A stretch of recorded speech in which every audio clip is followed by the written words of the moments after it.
que se hicieron en los operativos hace poquitos días. Y por otro lado, bueno, nos enteramos una nota que presentó la gente de ATE al Consejo Escolar hoy, porque quejándose, digamos, diciendo que no están en contra, precisamente, de que hay un tema que tiene que ver con las escuelas hoy en día, que bueno, que por el momento, al no tener el personal, no haber comedores en las escuelas, hay personal que no tiene trabajo, concretamente, que son, bueno, los cocineros, ayudantes de cocina, en algunos lugares son casi, le digo, más cantidad que los porteros. Entonces, bueno, yo creo que con un acuerdo que hubo a nivel provincial, se hizo que, bueno, esa gente pase a ser portera también, hoy en día, pase a ocupar lugares, las que puedan, no sé si todos van a poder, pero las que más puedan, pasan a ocupar lugares de limpieza. Y también que, digamos, y esto también a nivel provincial se decidió, con lo cual uno supone que debe haber un acuerdo con los gremios a nivel provincial, esto casi seguro se lo digo,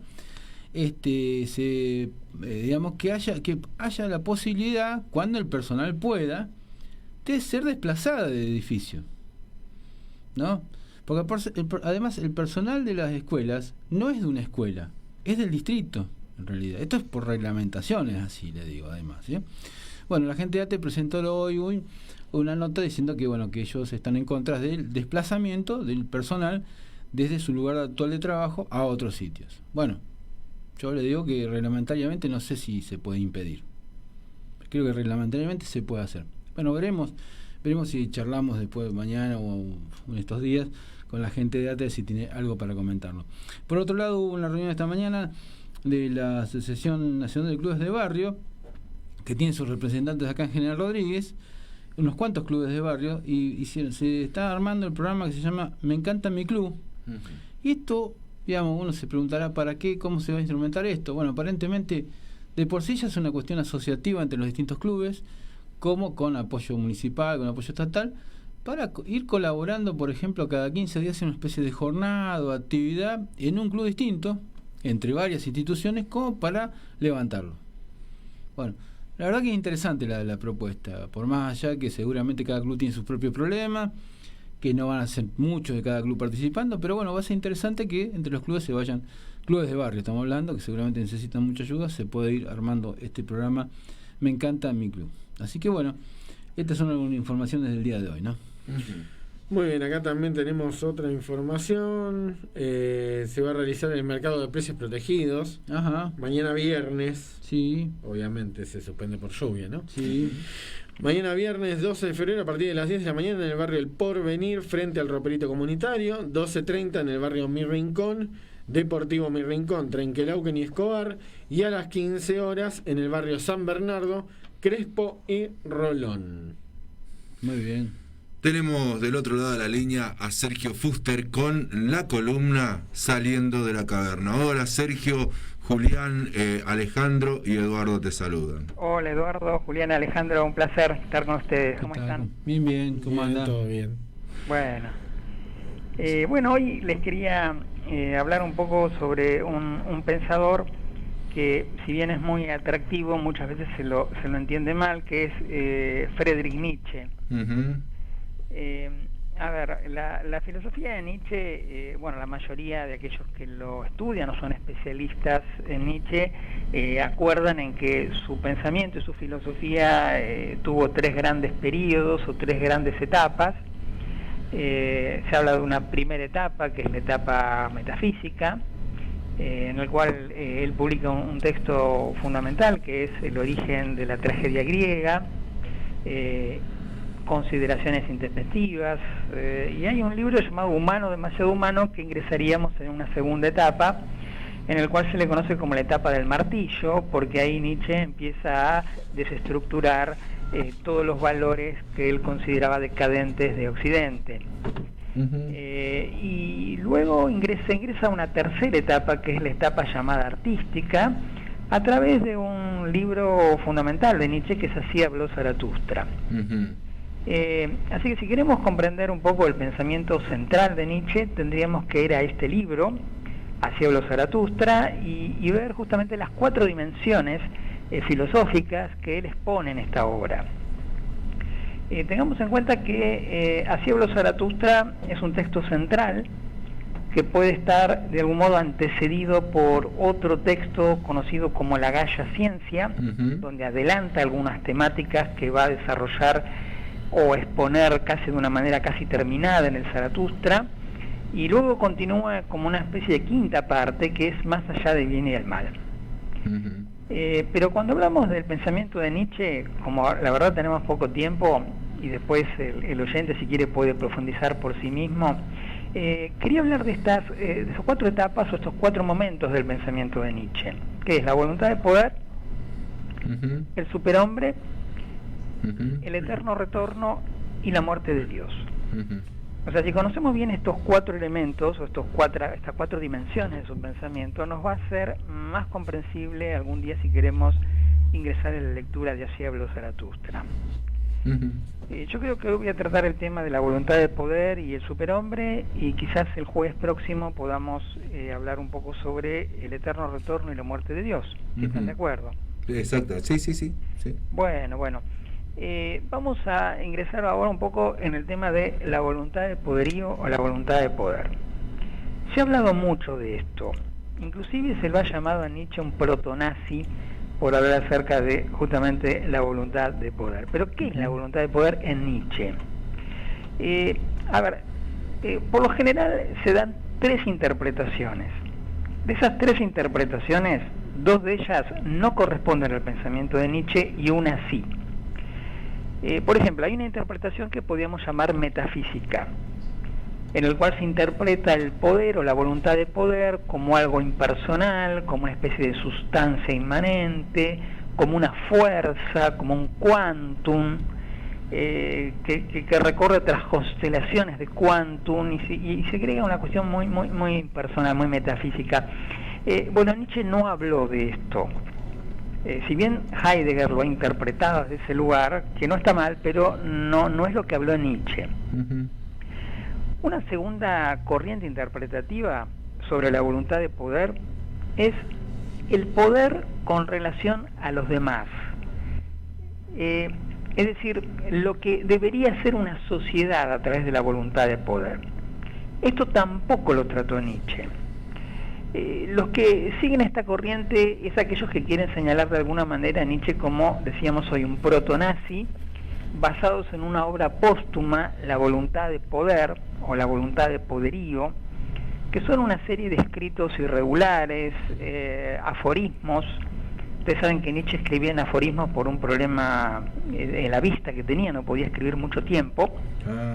Escribía textos cortos, frases, o a lo más una página, pero La voluntad de poderío es una compilación que hace su hermana, después que muere Nietzsche, y le da una forma de tal manera que le sirvió al régimen nazi para apoyar sus ideas genocidas, pero en base a Nietzsche, pero en realidad no estaba en Nietzsche esto. Es decir, una voluntad de poder que tuviera que ver con un gobierno poderoso, con la voluntad de aumentar, con la voluntad de dominio vital. Bueno, todo esto no está originalmente en las palabras de Nietzsche. Sí, lo que está en Nietzsche es la voluntad de poder con relación a uno mismo. Nietzsche de alguna manera se sentía el héroe de su propia vida, de tal modo de que él tenía que lidiar con sus enfermedades, con sus limitaciones, con sus problemas, y tenía que superarlos.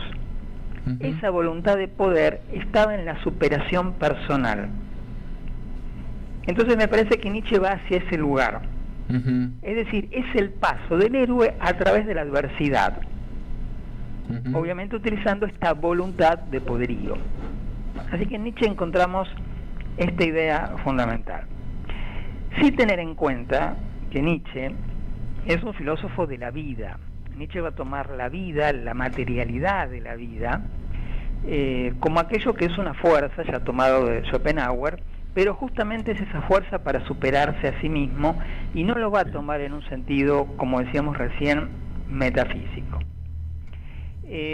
Recuerden que él estaba en contra de todo lo que podríamos llamar esa metafísica platónica, si queremos, cristiana, que hablaba de un mundo real suprasensible, de que la realidad era invisible, como decía el cristianismo, y dice el cristianismo, que la verdad está después de la muerte, en un cielo.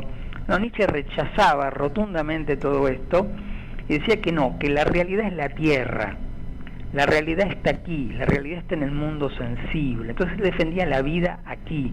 Por eso Nietzsche era profundamente antimetafísico. Por eso decimos que en realidad la primera interpretación que hacíamos de voluntad de poder no es la más adecuada para señalar el pensamiento nietzscheano. Él hablaba de una vida terrestre, de una vida sensible, de una voluntad de poder aquí. Ahora la pregunta es, ¿qué tipo de hombre puede lograr la superación de sí mismo? Bueno, es ahí que él acuña un término de un hombre superior, que es el superhombre. También se le puede llamar el suprahombre, el transhombre o el sobrehombre, ¿no? Porque en realidad la traducción de la palabra alemana para superhombre, Übermensch, no podemos traducirla correctamente al castellano. Pero sí él nos da algunas pistas acerca de a qué se refería con el superhombre. El superhombre es el final de un camino que va desde la bestia, pasando por el último hombre, hasta llegar al superhombre. Y abajo del hombre hay un abismo, ¿no? Como él dice. A ver, el superhombre no es un hombre superior en el sentido de un gobernante superior. Claro. Tampoco el superhombre, bueno, no es el último hombre, que para Nietzsche el último hombre era el hombre contemporáneo de su tiempo, era el alemán común, el alemán mediocre, el alemán apolíneo, el burgués, el abominable, ¿no? Para Nietzsche. Bueno, Nietzsche decía que ese alemán, ese hombre común, debía ser superado por este superhombre, ¿no? Este superhombre tampoco era un militar, porque el militar de alguna manera tiene que obedecer órdenes de otro, claro, estar sometido a otro. Entonces el superhombre no está sometido a nadie.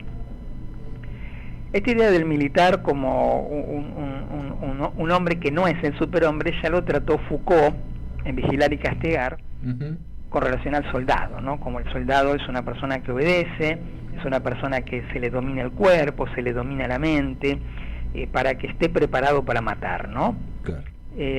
También lo trató Sartre anteriormente. Hay una obra de Sartre de teatro que es fundamental, que es Las manos sucias, donde Sartre cuenta ahí que un militante recibe la orden del superior de ir a fusilar un enemigo, a un prisionero. Entonces el militante, cuando va a cumplir la orden, dice: a las 2 cuadras la orden me abandonó, y ahora estaba solo. Ya no tenía la orden que hacía de mí una persona inocente, ahora tenía que pensar por mí mismo, ¿no? Entonces acá Sartre muestra que la obediencia ciega también es complicada. Entonces el superhombre no puede ser nunca un militar o ese alemán militarista en busca de un aumento del espacio vital, ¿no? Como decían los nazis. En realidad el superhombre, ¿quién es? Bueno, el superhombre es aquel que, como dice la palabra, se supera a sí mismo a través de esta voluntad de poder y que adquiere una fortaleza moral y espiritual, cosa que el alemán medio de la época de Nietzsche no tenía y que Nietzsche criticaba y, como decíamos, detestaba. Más bien el superhombre no sería un hombre, sino que sería un estado del ser. Es lo que Nietzsche llamó el niño. En Zaratustra, en las primeras partes, habla de 3 transformaciones, pasando de un camello a un león, de un león a un niño, ¿no? Bueno, el camello es aquel que es sometido, que es como la oveja, ¿no? Como la oveja cristiana, ¿no? Que es sometida por un pastor. De hecho, Zaratustra, el Zaratustra histórico, era una especie de conductor de camellos, como Cristo era un conductor de ovejas. Así es una alegoría con Cristo. Entonces, el superhombre no es el camello. Tampoco es el león, que el león sería un estadio superior de ese camello, sino que es una muerte del hombre último, del hombre mediocre, para que renazca en un hombre nuevo, un niño, es decir, un nuevo valor. Entonces tenemos que comprender que el superhombre es una serie de valores que debe tener una persona para superarse a sí mismo. Y esto tenemos que verlo siempre en el contexto de la crítica que hacía Nietzsche a la modernidad de su tiempo, ¿no? Ujú. Entonces, vemos acá una relación entre la voluntad de poder y el superhombre. Pero esto va a quedar más completo quizás el jueves que viene, cuando veamos estos conceptos a través del tema del eterno retorno y de la muerte de Dios. Y ahí creo que vamos a dar un redondeo final a estas ideas. Ujú. Un poco me acordaba, ¿no?, de ciertos de los aforismos y bueno, lo que decía Nietzsche, no me acuerdo si en el Anticristo, esto de que el cuerpo fuerte no era precisamente, ¿no?, no sé si lo decían estos términos, pero no era que esta cuestión de la voluntad no era porque tenía un cuerpo fuerte, gigante, sino digamos, cuando el cuerpo estaba un poco debilitado, permitía desarrollar otras cuestiones, ¿no? Claro. Más intelectual. Sin duda, y él seguramente, bueno, Nietzsche era muy autorreferencial, de hecho un hombre muy solitario, ¿no? Uh-huh. Y estaría pensando en sus problemas de salud, en sus problemas de vista. Recordemos que Nietzsche se aleja de la academia, de la universidad, y vive como un nómade en determinados lugares de Italia, de Austria, de Alemania, tratando de encontrar un buen clima para su salud, y escribía como podía, y aún así fue un escritor muy prolífico, ¿no? Tiene muchos libros en su corta vida, ¿no? Porque escribió muy poco. Y los últimos 10 años los pasó en un estado de locura. Él en 1890 él entra en un estado de locura, en un estado casi de catatónico, hasta que muere en 1900. Así que probablemente estuviera pensando en él, ¿no? Exactamente, sí. Sí, y también otra de las cosas es que creo que en el Zaratustra cuando habla de que no escribe para multitudes, ¿no? Y no escribe para la gente de su época también. Claro. Estás bien informado, te interesa bastante el tema, me alegro. Sí, vos sabés que así habló Zaratustra, bueno, Nietzsche fue un autor autopublicado, ¿no? Como a veces hacemos mucho de nosotros, que las editoriales nos rechazan los libros. Claro. Fue un autor autopublicado, él se mandaba a la imprenta de los libros, y Zaratustra habría hecho unos 30 ejemplares y no tenía a quién regalárselos. Así que bueno, Nietzsche fue un autor bastante anónimo en su tiempo, ¿no? Claro, sí. Así que bueno, esa es la vida del filósofo en realidad, ¿no? Así es. Sergio, la continuamos el jueves que viene con Nietzsche y las otras dos dimensiones que restan, ¿no? ¿Cómo no? Muchas gracias, Sergio. A ustedes, gracias. Muchas gracias. Así pasó Sergio Fuster con su columna Saliendo de la Caverna. En este caso trajo a un autor controvertido, un poquito, ¿cómo se lo entiende? A veces se lo entiende bastante mal a Nietzsche. Trajo a Friedrich Nietzsche un poquito para pensar las 4 dimensiones de Nietzsche. Muy bien. La verdad, muy interesante como siempre las columnas. Tanto la del historiador como la del filósofo, impecable. Se van ganando su público aparte. Sí. O sea, el historiador tiene su... Sí. Su fan. Su fan. Sí. Y el filósofo también, También tiene su... Sí, por eso digo, la verdad es muy bueno. Recordamos que también hay alerta meteorológico acá en General Rodríguez por tormentas fuertes con lluvias intensas y ráfagas. Sí. La Municipalidad de General Rodríguez solicita no sacar la basura y seguir los consejos de siempre, intentar permanecer en un lugar seguro, evitar arrojar elementos en la calle y sacar la basura, sacar de balcones y ventanas lo que pueda volarse, evitar transitar por calles inundadas o anegadas, evitar tocar postes, cajas de luz o cables, circular despacio con luces de posición y cinturón puesto. Muy bien. ¿Sí? Muy bien. Por cualquier emergencia te podés comunicar al 0800-666-1907. Acá dice el señor Cantale, hace rato mandó esto. Che, lo de Felicita ya lo pasaron, dice Cantale. Sí. Pero siempre tiene que aportar. Bueno, imputaron al final a Fernando Iglesias, por enriquecimiento ilícito nomás, Está imputado el hombre ya. Así que a dar explicación a la justicia, al Poder Judicial va en realidad. Bueno, hoy seguimos hoy a la mañana el tema de la polémica esta que se armó, el tema del monte del hospital. Lo tuvimos a Pablo Bustamante dando su opinión, y también al rato lo tuvimos al señor Arturo del Prado, digamos, después de algunas declaraciones que había hecho ayer a la tarde en el FM El Vecinal, bueno, explicando que tuvo reuniones con otros funcionarios, con un funcionario, que aparentemente, bueno, algunas cosas le explicaron, hizo alguna crítica igual a algunas de las cosas que se habían hecho, pero aparentemente está más tranquilo ahora. Claro. Está más tranquilo con la información que se le brindó. Así que bueno, veremos si esta polémica del hospital sigue o no, digamos, con esto, cuando Pablo Bustamante explicó claramente que no hay ningún desmonte. Claro, no es desmonte. No es desmonte. No sé. Claro, lo que dijo es que se está limpiando un sector que pertenece al municipio, Sí. que es para que la visualización sea mucho mejor. Claro, esa es la realidad. Sí, sí. Esa es la realidad, eso es lo que se está realizando. De hecho, en el sendero, ¿no? Perdone. Sí, sí. En el sendero, en donde se hizo el sendero, que hoy es para hacer caminatas, Sí. eso, ¿se acuerdan ustedes lo que era? Era un monte. Los árboles en sí quedaron todos los árboles. Lo que se hizo es una limpieza para poder hacer el sendero y que se pueda transitar con buena visibilidad. Me acuerdo. Exactamente. Me acuerdo, bueno. Así que esas son las informaciones que tuvimos hoy durante el día de hoy. Pero igual bueno. no van a criticar, así que están para eso. No, pero yo insisto, de la oposición, no, y además de algunos colegas que son opositores, tampoco me extraña y es parte del juego, digamos, de eso no hago crítica, yo critico otras cosas de gente que tiene que, antes de criticar, que supuestamente que le interesa el tema, que no es un tema político, debe tener que hablar con alguien antes de empezar a criticar. Claro, ir a preguntar. Por lo menos averiguar. Che, ¿se está haciendo esto? Si no lo hace, por otra cosa. Bueno, esas son las cosas. Hoy hubo una reunión también de